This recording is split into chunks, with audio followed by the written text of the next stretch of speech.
Hi, welcome to Coaching in a Cuppa, where we have conversations about coaching with other coaches.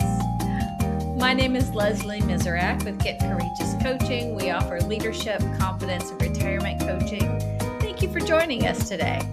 Let's take a listen. So today on Coaching in a Cuppa, I have with me Dana Gold. She is a coach, and we're going to talk a little bit about her and her coaching business in just a minute. But first of all, welcome. Thanks for joining me today. Thank you, Leslie. I'm so glad to be here. Oh, I'm so happy to have you here with me. So this is Coaching in a Cuppa. So we have to talk about what's in your cup. What you drinking today? I'm drinking Americano with a little bit of cold milk, as I Oh, always drink it. okay. Well, I've got my hot tea today in my happy everything mug. So Oh, cheers that's to you, nice. my friend. Cheers. So Dana, coaching. Tell me a little bit about your coaching and what you do in the coaching space. Yeah, sure. I'd love to share. So I'm a career coach, and Mhm. even if to be more specific, I'm a career transition coach, meaning I help people, and especially women, to transition out of careers that are already as that they already have and already established Mhm. into sometimes even a completely different field. This is a transition that can be very frightening Mhm. because we have built our careers for so long, and sometimes it's like we cannot even talk about ourselves without mentioning what we do. And then we decide, okay, now I want to change something. So, how do I make this transition? And it's even more frightful if I don't even know what it is that I want to do because even like my major that I picked was just something that, well, when I was 18, it sounded like it's gonna be interesting, so that's okay. And I just ended up in a job, and then I got promoted again, and I got promoted again, and I'm really good at what I do, but I don't really like it. So it can be a little bit problematic to just leave it all behind. I can totally feel that. And there's so many people out there that don't do anything based on their degree that they graduated with. I find it very interesting. Learning is learning, right? Nothing wrong with any of that. But it's quite often I see people that have strayed quite a far away from where they've gotten their degree. Yeah, So, and most of my clients, by the way, they really like to learn. They love to learn. And this is something that I find across I think everyone that I even have discussed with that didn't even end up being my client. hmm And I think that's a really interesting statement and it just triggered something for me. I think people that come to coaching want to learn. I think those that maybe aren't coachable or aren't interested don't have a desire to learn and grow, I think you're right? correct. I mean, and I don't want to bucket everybody in that list. There could be other factors, obviously, but I think that's a big piece of it because coaching is all about development and growth and learning about yourself and learning about opportunities, learning about others. There's so much there. Yeah, Yeah. you're correct. Now Yeah. that you say that, I also agree. Yeah. I hadn't thought about it before, but totally triggered that for me. When someone says to you, I've outgrown my job, but I can't explain why, what's usually going on for them, do you think? Yeah, so usually it's something that they've been dealing with for a few years. It's hmm not something that they just woke up and decided, okay, well, today I'm gonna change my career. hmm Um, and it usually happens when they reach a certain point in their life, when suddenly something happens that makes them feel like, okay, well, this is can't go on. So it can be before they get another promotion, and then they think to themselves, okay, well, do I want to continue in this line of job? Because now I get a promotion, that means that I will have to stay here for at least 3, 5 more years. It's also funny because it sometimes happens to couples right before they get married. So they Mm-hmm. think to themselves, oh my God, do I want to really be with this person for my entire life? So Sure. that's something. It can happen to new moms when they're at home in their maternity leave, and then they think to themselves, well, do I want to get back to work? And it can happen, usually it happens when they have a certain thing that is happening in their life that either pulls them away from their situation or pulls them even more in the situation that they reconsider things. And their job, that's awesome. Yeah, I can totally imagine all those situations where you've got a big life change or a change happening, and then you're processing the whole thing. When I think about job, it could be the job, the physical job someone has, a position, right? It could also be the company. Is it time for changes? There's a lot that kind of fall into that word job. There's something like an overthinking loop that you describe as being common when I was going through your LinkedIn and some of your information. Why do you think people get stuck in this overthinking loop for um, weeks, months, maybe even years? So I think it's very related to the fact that um, I coach very successful and very capable and smart women. Sure. So they love to learn, and they also probably have used their brains a lot in their Mm, careers and in their lives. But one of the problems of very smart and successful women, and even men, like people in general, is that we get stuck in overthinking mm. because we think, okay, well, I'm gonna change my career. Okay, well, I made the decision. Awesome. Now, wait, what do I want to do? Oh, I don't know what I want to do. Oh, wait, but my mother said this thing and my friend said this thing. Okay, so I will just stay where I am. And then, wait, but I want to change my careers. And then they just end up repeating the cycle. And obviously, for each person, the cycle is different. And this Sure. is just one example. But this is basically what is happening. And this is also something that if someone is listening to it and he cannot relate to like this specific example, I bet that you can see loops in your life in other areas.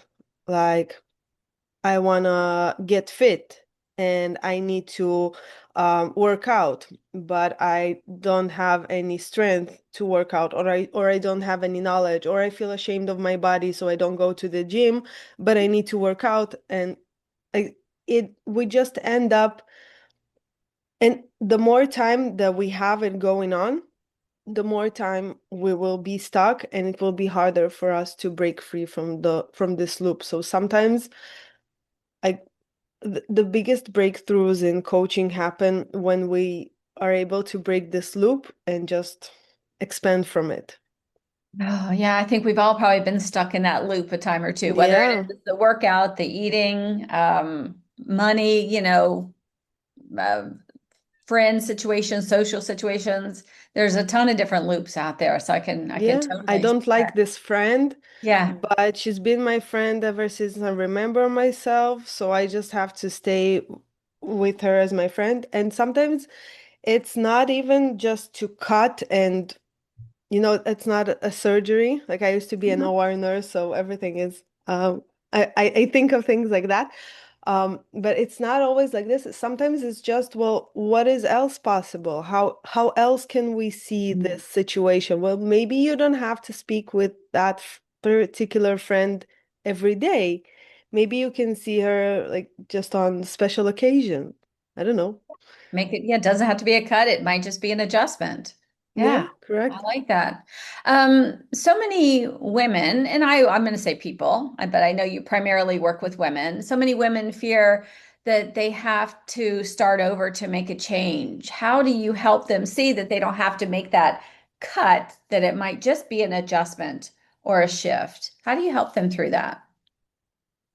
Yeah, so honestly, when I made my shift, I did not know what else I can do. Hmm. And I used to be an OR nurse, as I Right. said. And I started just looking at other things and try to understand what it is out there that I can Mhm. do. And there are a lot of people that are doing that right now, which is very interesting. And so it's like you have a pool of ideas and then you get to pick and choose.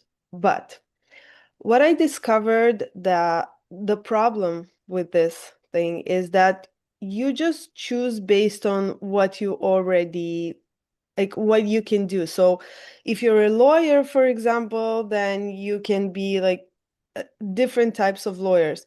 But lawyers can also do a lot of different things. Sure. And only by opening the mind and starting to see things a little bit more differently, then we can actually go inside and think, okay, well, what it is that I want to do, actually. And then, okay, what are the skills that I have achieved during my life? What are the skills that I have in my work? Or sometimes we have lots of skills that we gain outside of work also, like things that we have learned by ourselves. And then we get to take all of that and like put a little bow on the top and just pick something new and go with it. It's not to say that it's always very easy, and it's not to say that it's always very clean and straightforward, but it is a path that you will be whole with because it's something that you chose from this is what I want to do and not just this is what is available for me. Yeah, I love that. So when you made your shift or pivot, whatever, um, what did you have to learn or unlearn in making your shift? For a very long time, when someone asked me what it is that I do, I still continued saying that I was a nurse Mm, because for me, being a nurse is something that is very respectful. Like sure. usually, when you encounter people and you tell them, "Well, I'm a nurse," people are like, "Wow, it's such a great Profession.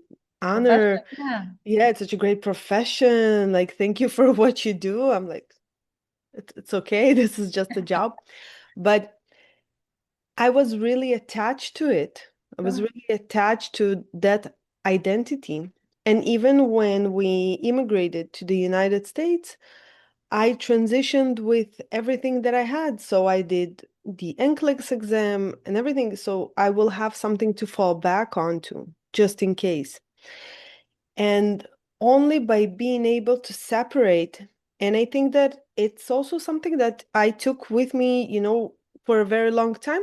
So being able to separate myself from that identity and to create myself a new identity where people ask me what it is that you do, and I say, I'm a career coach.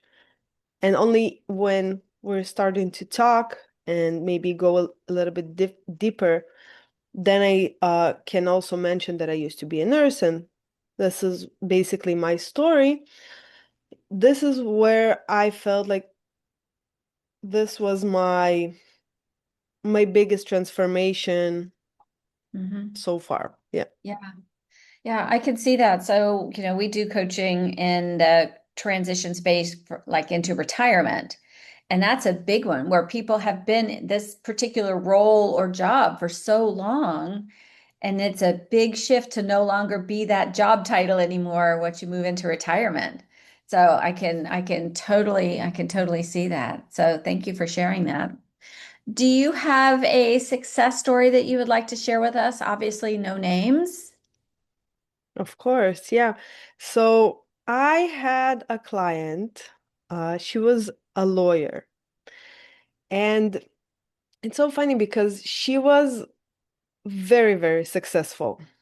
She was working at a great firm, and then she found a job, I'm sorry, in a great firm after she finished her grad school. Mhm. And after that, she decided to quit because she didn't like corporate life, so she got a job as a consultant in a small startup.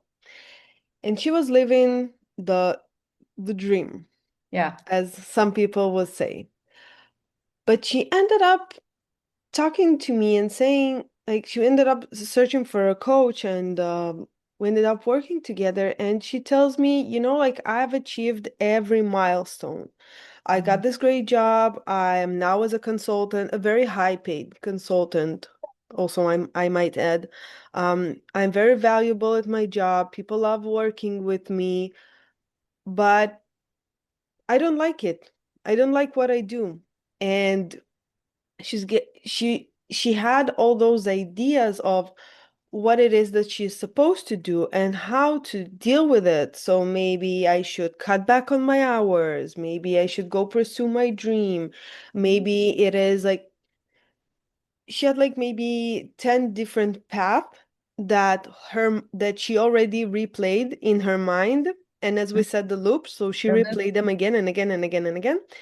And anyway, she couldn't pick any one of them. So after a few sessions that we've been working together, we have uncovered a few very important keys. So one of them was that her job and money was strictly tied into hours equal money, because this is how she used to work as Yeah. a lawyer. And Billable I think that, hours. yeah, exactly. And she said not only that it's the fact that you have billable hours, it's also your how many billable hours you had will determine if you will even have a job next year. So the more hours you do, the more valuable you are, the more money you make, and the more chance that you will become partner at the end, which is like something that a lot of lawyers that want to climb up the ladder, this is what they want.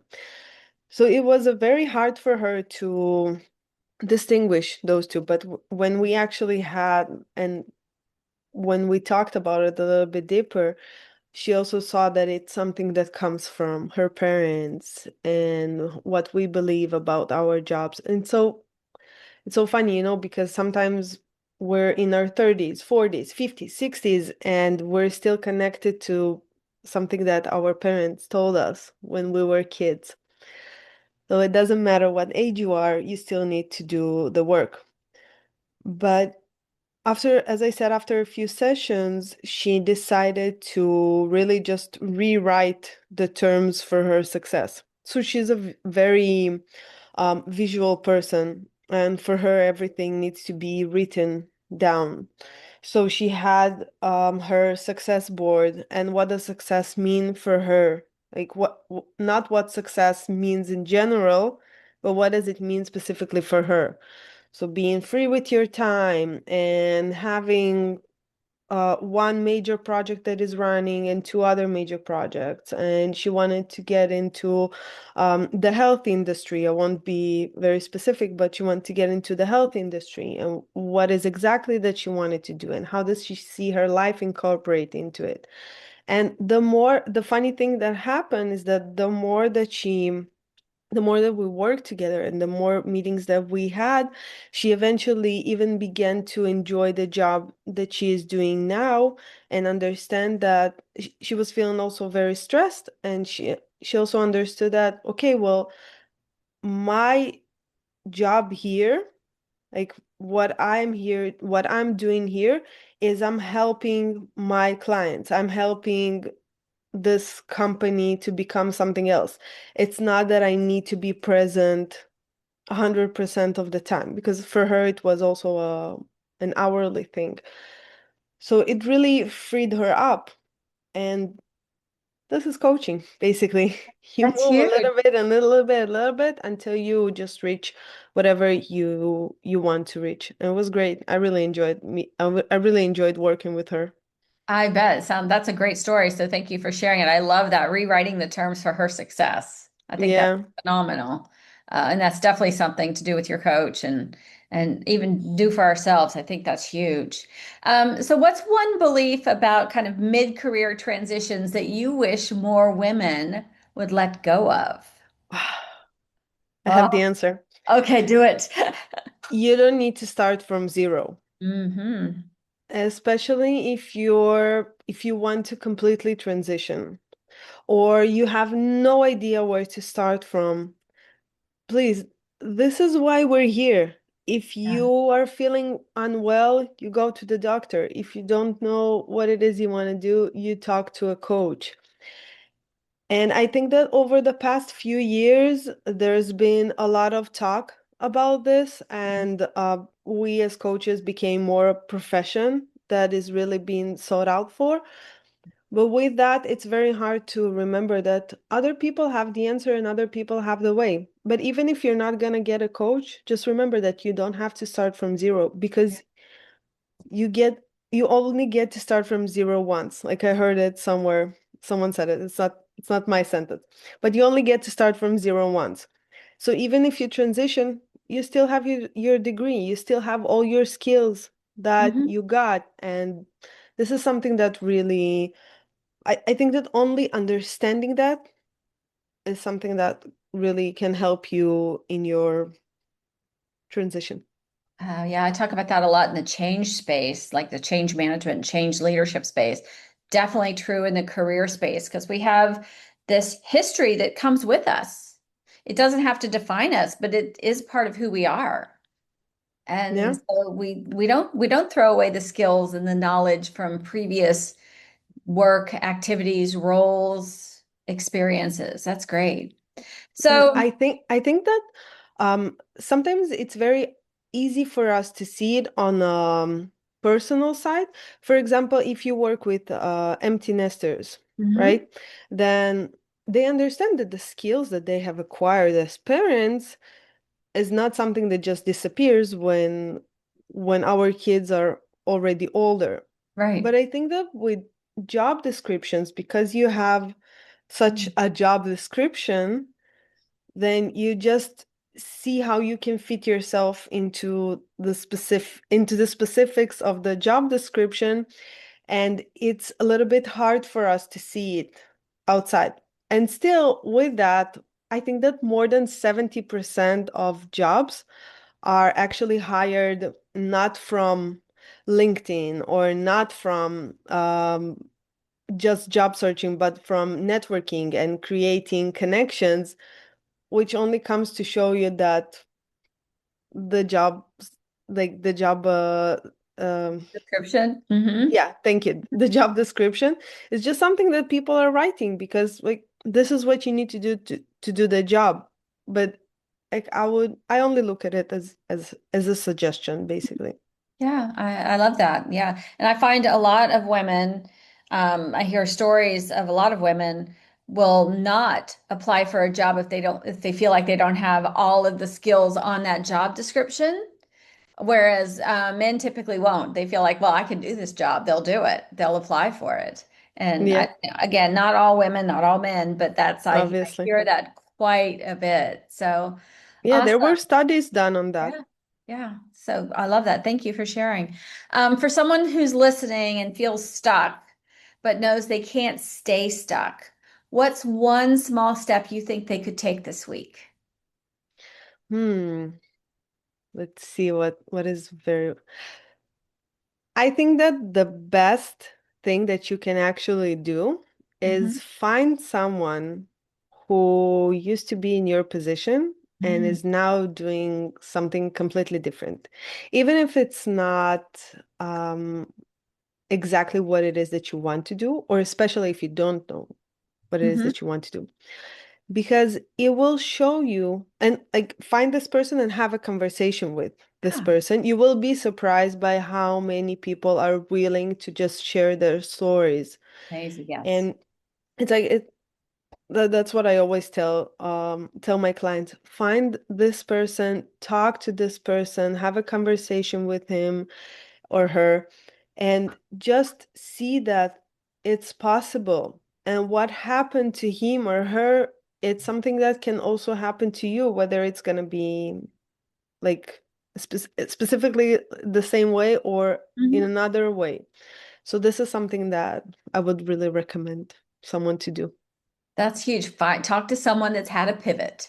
I Yeah. think that's great. Or call your coach Dana. How about that? Yeah, There that's you go. right. Well, Dana Gold, how can people find you? How would you Yeah, like for them to so find you? I think that the best way would be through LinkedIn. Okay. So you can just look for Dana Gold. Also, my last name is also my former last name is also on there. So Dana Gold Anapolsky.